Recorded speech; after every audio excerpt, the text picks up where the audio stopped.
Hmm. Paano naman? Amo, likot-likot oh. Hindi natutulog oh.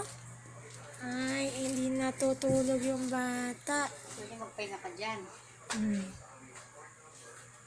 Hindi natutulog yung bata oh. Nakaragat. Pagtanggal ng brato. Wala sa tulog. Ano? Hindi nakadala ng ano, no? Nakamadali. Palpak. Oo, ng ano, yung sa kamay. Kami ako nga mga nakakasap bunso ko te. Nakababa na kami ng jeep.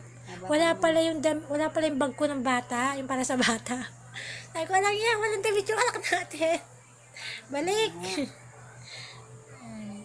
Bagay na nainitan naman sa ano. Kinakain niya yung kamay niya. Bumaba ulo, no?